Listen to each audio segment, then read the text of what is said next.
to use the earth to help heal yourself. So we come from cavemen and have evolved to an agricultural society. Now we are more into a industrial revolution. Okay, and that's going to be a more tech revolution coming up soon. If that doesn't fail. So we are agricultural people. We still that's what we come from. So that close connection with the earth, respect for the earth, appreciation for it, everything like that, it is really powerful and important. It's kind of missing from our modern day.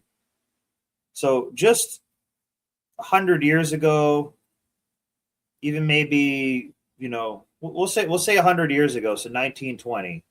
Okay, we still had we had some cars, we had we still had some technology, but we were still largely agricultural people. Farming was huge. Making your own garden, your own victory garden. Okay, having chickens, having animals, all that type of stuff. That is, and now we look at it and we call that, organic food. They were just calling it food. And the process of gardening, getting your hands in the dirt in particular, is really, really, really helpful. We view dirt as something bad. We don't appreciate it. We think it's dirt. Oh, that's dirty. He soiled himself. They want you to think of dirt as kind of like shitty and bad. And it's actually something you kind of actually want to get on your hands and body. It's nothing to be afraid of. And that really helps to build up the immune system and the bacteria on your hands and body and everything like that. So that's what we're going to start off with. We're going to take a look at what this doctor has to kind of say about this. I haven't seen this video, but I'm aware of the concept here. Let's give this guy credit for fair use. Aaron Hartman, medical doctor, 6 months ago. Let's see what he has to say on this topic. And I'm going to pause it as we go. A little bit about dirt and its influence on our health. I do briefly talk about this in my book, Uncurable: From Hopeless Diagnosis to Defying All Odds. But I want to take a little behind the scenes deep dive into soil health and how it actually impacts human health. I was talking with someone. So right there, soil health. So there's a couple things here. So number one, there's various levels of soil and grades of soil, and some of it's good, some of it's bad, some of it's just sand or gravel. That's why the desert, you can't plant anything. It's just sand. There's no minerals. There's nothing to help it grow. So the soil is really important. The soil is where we get our minerals from, basically. And our body is basically comprised of minerals. And being mineral deficient, we're all just used to being mineral deficient. Most Americans and everybody is magnesium deficient, at least. I just did a thing where I cut my hair and sent it in. And it tells you if you're kind of deficient in some minerals and some foods that you are probably going to be allergic to or should stay away from and stuff like that. I think potassium or something I was low in. But so the quality of the soil itself has a lot to do with the plant that is produced. Good quality soil looks kind of like black and kind of like coffee grounds, actually. I was doing an interview and they were asking me, who are my mentors? Who do I look up to? And it was hard for me to pick one because every year it's someone different. For the last 15 years, I'd find an expert in the field. And what led me down the soil as health thing was actually meeting Joel Salatin, who I've interviewed on my podcast, reading some of his books. So see, this guy, this was the average guy in 1920. They all had a little bit of this. Not everything was as built up. They're more, like I said, agricultural. They had an appreciation for the earth, and they just worked with the earth more. in general, and animals and chickens and stuff. So like that's missing from us now. A lot of us just live in an apartment, and you haven't even touched dirt in years because you don't really have a need to or reason to, besides some of these health benefits, which I'm going to get into. books, and then being introduced to other characters in the past, like Sir Albert Howard, who was a entomologist in the British Empire before World War One, and he realized in India, and he was actually put over in India to figure out how to maximize food production for the empire at that point in time. And one of the things he saw was that people who did traditional farming methods actually had healthier animals, and the people were healthier. The people had less diseases, less tuberculosis, less pneumonias. They were taller, and so it was really one of those strange things like, huh, what's going on? So he actually started as a scientist, started studying and realized that what the difference was is people using chemical fertilizers and natural fertilizers. In the 1800s, you may or may not know that initially we used bat guano that was being shipped from the Pacific over to Europe as a nitrogen-based fertilizer. After World War One, we realized, hey, you can use chemical nitrogen, and they kind of moved away from using bat, which was kind of hard to get and really expensive. I think that is like bat shit. Um, I'm not exactly sure.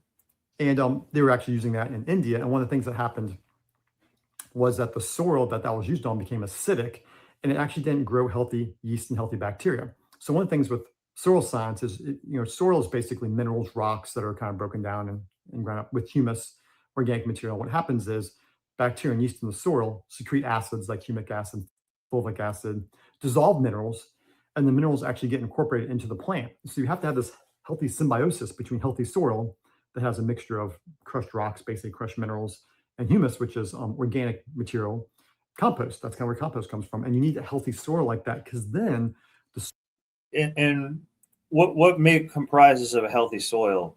Biodiversity. You actually want biodiversity in there. soil can incorporate all of these rare. There's like 98 rare earth minerals that mammals need, for example, for health.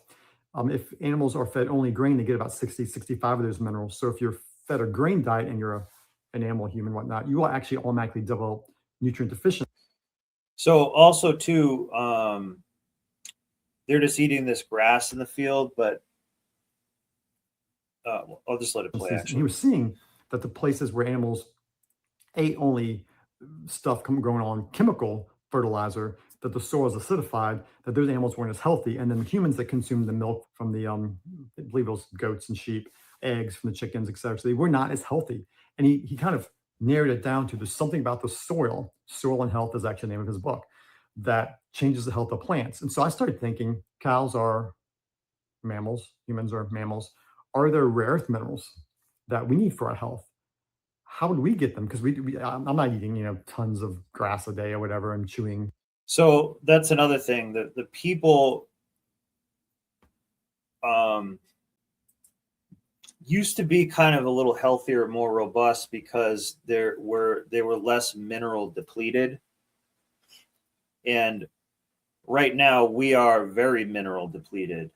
If we're only buying foods from Walmart and stuff like that, they don't have all the minerals the body needs. And when you're mineral deficient, you just can't be right. And like these little minerals can really add a lot. For example, magnesium is a common one that most people are deficient in. And magnesium helps over 400 processes in the body, cellular processes and stuff. So that's just one thing that can affect 400 other things.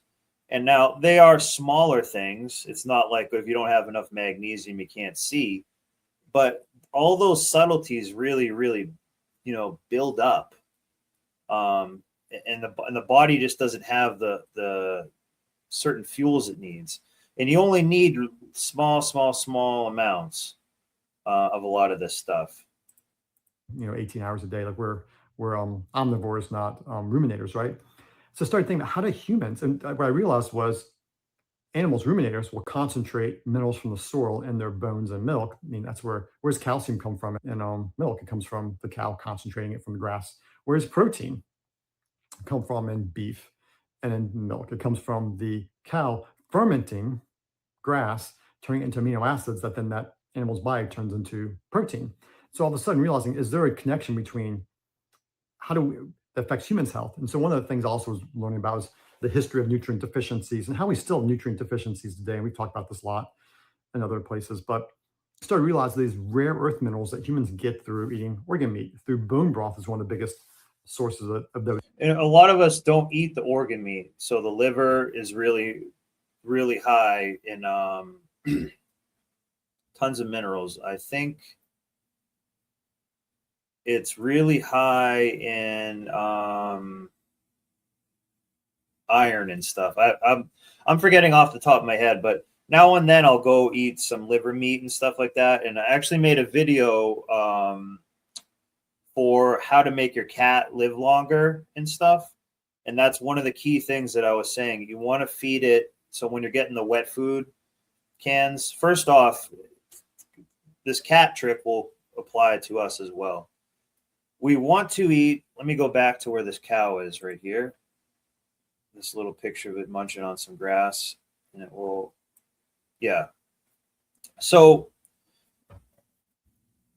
just like this cow or my cat, I'll use the cat as the example, and then I'll relate it to the cow and tie it back to us. So my cat, for example, I could just go buy a case of wet food, okay? That has, I don't know, 20 cans in it per se. You don't want to do that. You want to diversify what it eats. So you know, a couple days eat, because cats eat all sorts of stuff, shrimp, cod, but you want to really focus on the organ meats. You can have liver, hearts, turkey giblets, shit like that. You want to get a whole bunch of those, and not a can or two a day, but I would say like a can a day. And so they're getting a higher concentration of what they need. Most people are just feeding it the same thing every day because it's cheaper, or you could buy it in bulk. Don't do that. Buy, a couple cans of this, a couple cans of this, a couple cans of this, a couple cans of this. Almost three. And also do that with the kibble.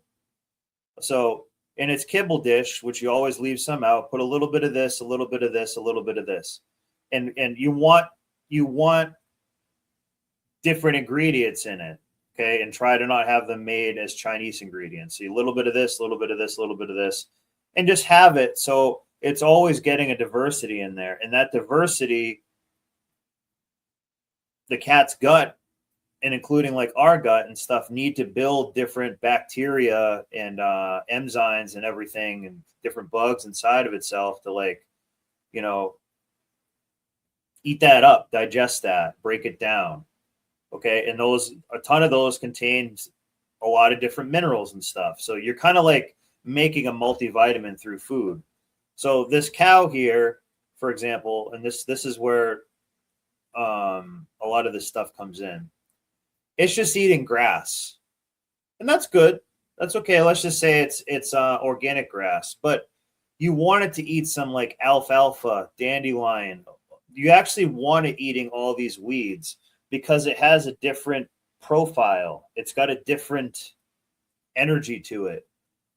So when that goes into the cow, and the cow has a couple stomachs, they all work differently. So ultimately, that makes the cow's tissue, the meat that you're going to eat,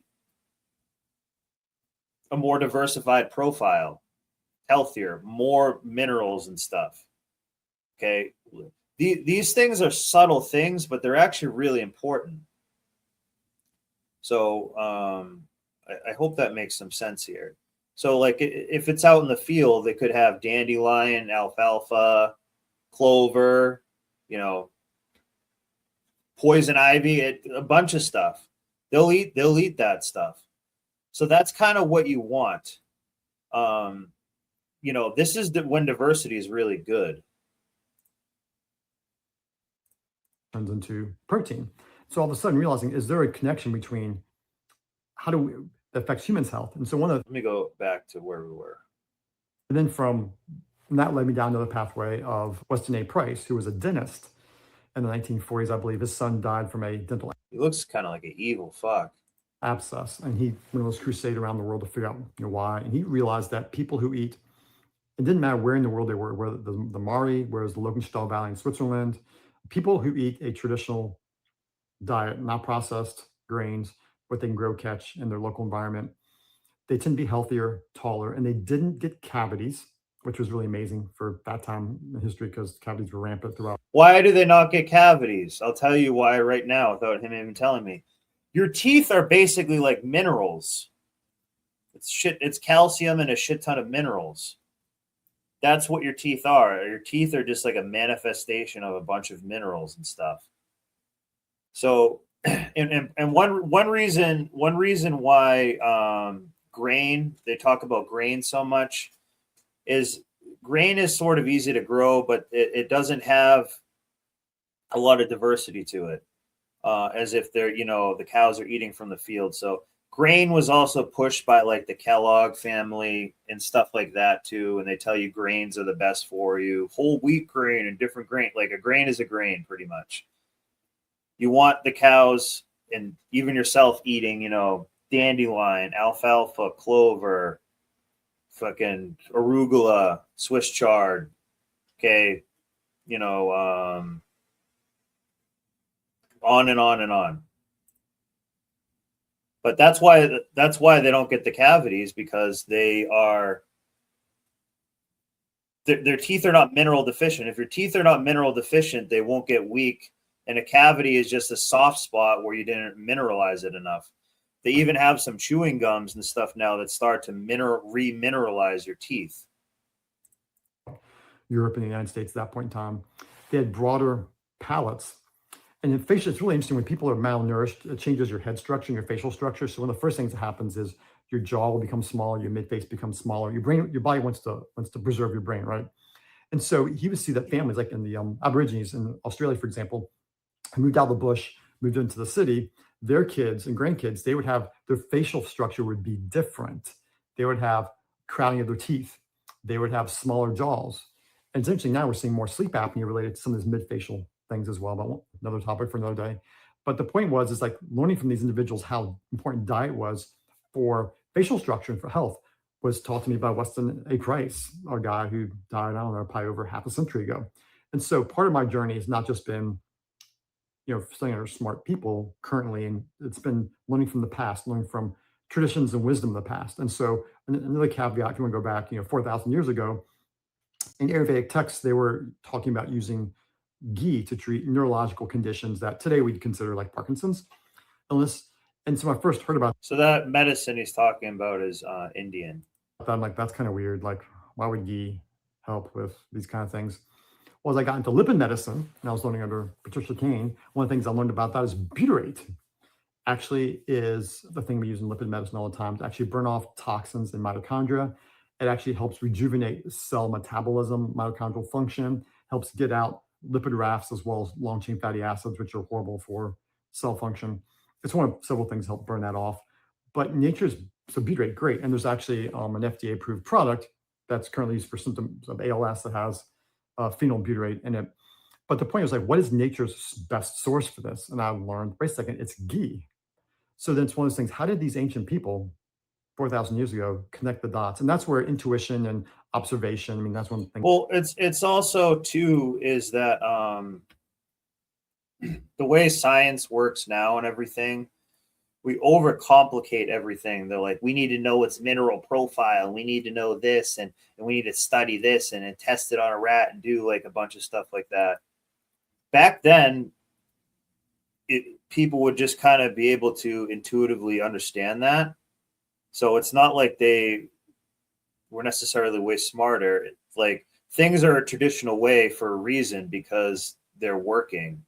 And that wisdom has been acquired over time from trial and error. It used to be like, hey, if you eat this red berry, you're dead. But if you eat this blueberry, you're going to feel great. So that's part of it. But the current way that science works is we are complicating a system. When you complicate a system too much, it has more points to fail. there's more points to fail. When you have a simple system, there's less points to fail. So like that's kind of the way science is looking at it. But back then, just this way of doing it's almost a cycle. You start off with a very simple system at the bottom, which is what they're going to talk about here. And then as time goes on, you complicate it to the point where it starts to fail because it's overly complicated. And then it crashes and you start back. You have to reset down to the simplistic way again. As the ancient Greeks did, was just observing things and learning through observation, which unfortunately our current culture is kind of left behind. But that enabled me to realize there's actually wisdom in ancient wisdom, but you have to parse out things like obviously illnesses